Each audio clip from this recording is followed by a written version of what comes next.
ఓం గంగణపతే నమ ఐం సరస్వత్యే నమ క్రీం క్రీం మహాకాళికాయ నమ ద్రాం దత్తాత్రేయ నమ శ్రీరామ జయ రామ జయ జయ రామ రామాయ నమ ఓం నమ శివాయ శివాయ గురువే నమ ఓం నమో భగవతే మేధా దక్షిణామూర్తే మహ్యం మేధాం ప్రజ్ఞాం ప్రయచ్చస్వ క్లీం కృష్ణాయ గోవిందాయ గోపీజనవల్లభాయ శ్రీకృష్ణ పరబ్రహ్మణే పరంజ్యోతిషే నమో నమ మాతృభ్యో పితృభ్యో ఋషిభ్యో గురుభ్యో నమో నమ ఆచార్యదేవేభ్యో నమో నమ జయ గురు దత్తాత్రేయ గాయత్రి పరంబకాయ నమ.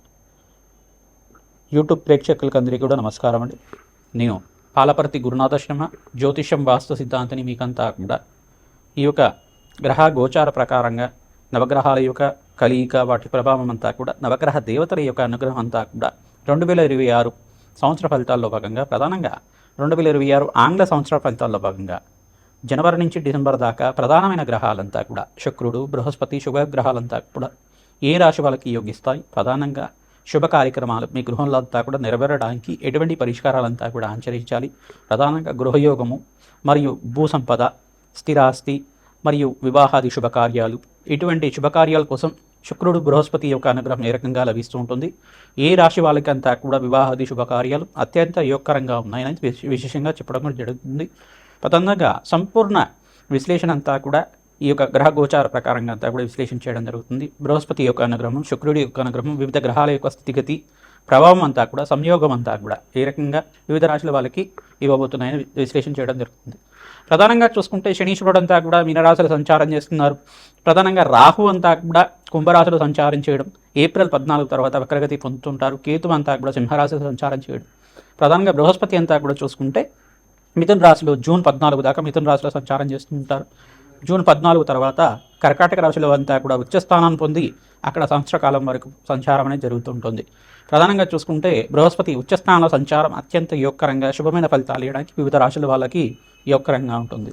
ప్రధానంగా ఇక్కడ చూసుకుంటే శుక్రుడంతా కూడా జనవరి 10వ తారీఖు నుంచి అంతా కూడా చూసుకుంటే ధనుసు రాశిలో అంతా కూడా ప్రవేశం చేసిన శుక్రుడు మరియు రవి భగవానుడు, అంగారకుడు, బుధుడు అంతా కూడా చతుర్గ్రహ కూటమితోటి బుధాదిత్య యోగంతో బుధుడు శుక్రుడు కలియుగతోటి అంతా కూడా ధనుసు రాశిలో ప్రవేశం చేసి సూర్య భగవానుడు అంతా కూడా జనవరి 15వ తారీఖు రోజున మకర రాశిలో ప్రవేశం చేయడం, మకర సంక్రమణం జరుగుతూ ఉంటుంది. ప్రతి 30 రోజులకు ఒకసారి సూర్యగ్రహం అంతా కూడా మారుతూ ఉంటుంది. వివిధ గ్రహాలంతా కూడా మారుతూ ఉండడం వల్ల ప్రధానంగా సూర్య భగవానుడు, బుధుడు, శుక్రుడు అంతా కూడా ప్రతి మాసంలో అంతా కూడా మారుతూ ఉంటారు. వివిధ స్థానాల్లో అంతా కూడా మారుతూ ఉంటారు. వాటి ప్రభావం అంతా కూడా విశ్లేషణ చేయడం జరుగుతుంది. గ్రహస్థితి అంతా కూడా ఈ రకంగా ఉంది. ఏప్రిల్ 14 నుంచి ఈ యొక్క రాహుకేతులంతా కూడా వక్రగతి అంతా కూడా సంచారం జరుగుతుంటుంది. ప్రధానంగా బృహస్పతి అనుగ్రహం అంతా కూడా శుభ పరిణామాలంతా కూడా సంపూర్ణ విశ్లేషణ అంతా కూడా చేయడం జరుగుతుంది. ఏ వ్యాపారస్తులకంతా కూడా యోగకరంగా ఉంది, ప్రధానంగా ఆర్థిక మీకంతా కూడా ఫైనాన్షియల్ గ్రోత్ కలగడానికి, ప్రధానంగా ఆర్థికంగా మీకంతా కూడా ధనాదాయం పెరగడానికి, ధనలాభాలు సిద్ధించడానికి, వ్యాపారంలో లాభాలు సిద్ధించడానికి, ఆర్థికంగా అభివృద్ధి కలిగి రావడానికి మీకంతా కూడా కులదేవత ఆరాధన శ్రేష్టంగా చెప్పడం జరుగుతుంది.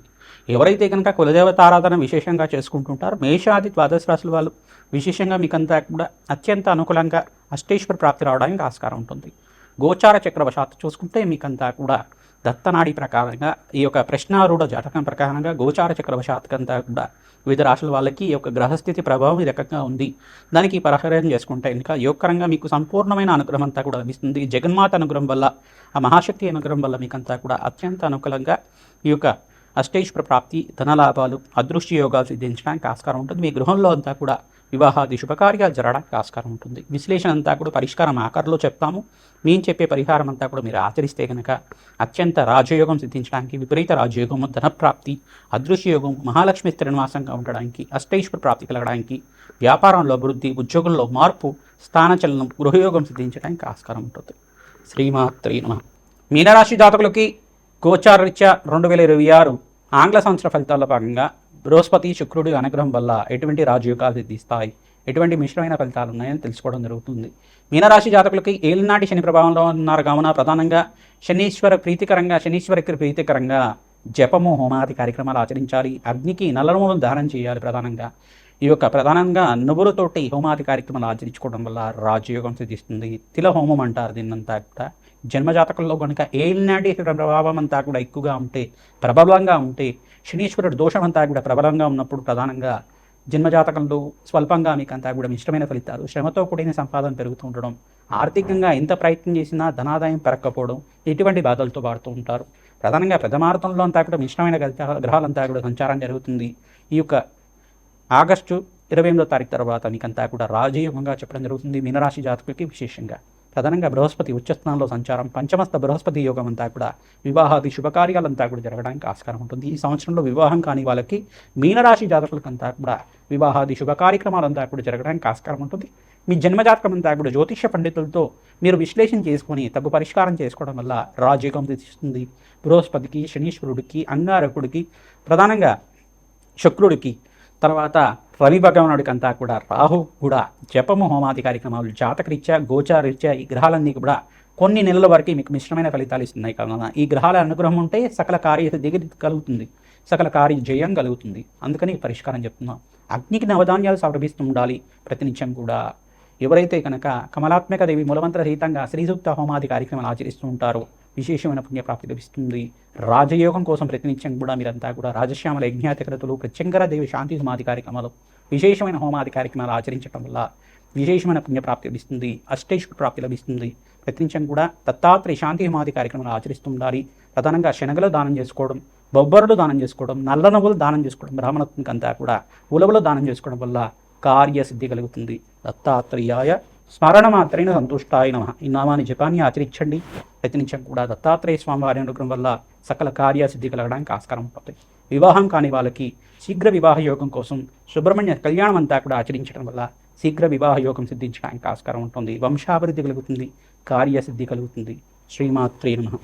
2026 ఆంగ్ల సంవత్సర ఫలితాల్లో భాగంగా మేషాది ద్వాదశ రాశుల వాళ్ళు ప్రతినిత్యం కూడా ఈ పరిష్కారం ఆచరిస్తే కనుక రాజయోగం సిద్ధిస్తుంది. 5 గ్రహాలు 6 గ్రహాలంతా కూడా రాజయోగం కలుగుతున్నాయి. ప్రధానంగా చూసుకుంటే ప్రధానంగా మకర రాశి జాతకులకి ఈ సంవత్సరం అంతా కూడా రాజయోగంగా చెప్పడం జరుగుతుంది.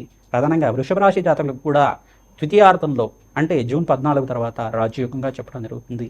ఇక్కడ ధనుస్సు రాశి జాతకులకు కూడా మంచి రాజయోగంగా చెప్పడం జరుగుతుంది.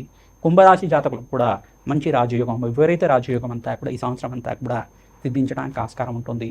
ఇక్కడ ప్రధానంగా చూసుకుంటే కన్యారాశి జాతకులకు కూడా మీకంతా కూడా రాజయోగంగా చెప్పడం జరుగుతుంది. ప్రధానంగా మిథున రాశి జాతకులకంతా కూడా బృహస్పతి రాశిలో సంచారం చేస్తున్నారు కావున మీకు కూడా రాజయోగంగా చెప్పడం జరుగుతుంది. ఈ గ్రహాలంతా కూడా విపరీత రాజయోగం అంతా కూడా ఈ సంవత్సరం సిద్ధిస్తున్నాయి. ఈ గ్రహాలకి ప్రధానంగా బృహస్పతి యొక్క సంచారం అంతా కూడా 5 రాశులకి, ప్రధానంగా 5, 6 రాశులకి, మిథున రాశి, ప్రధానంగా కర్కాటక రాశి జాతకులకు కూడా విపరీత రాజయోగం అంతా కూడా జూన్ 14వ తారీఖు తర్వాత సిద్ధించడానికి ఆస్కారం ఉంటుంది. మిథున రాశి, కర్కాటక రాశి, తర్వాత కన్యా రాశి, తర్వాత ఇక్కడ చూసుకుంటే తులరాశి జాతకులు కానీ, ధనుసు రాశి జాతకులు కానీ, ప్రధాన మకర రాశి జాతకులు కానీ, కుంభరాశి జాతకులు కానీ ఈ సంవత్సరం అంతా కూడా ప్రథమార్థంలో కన్నా ద్వితీయార్థంలో విపరీత రాజయోగం స్థితి రావడానికి ఆస్కారం ఉంటుంది.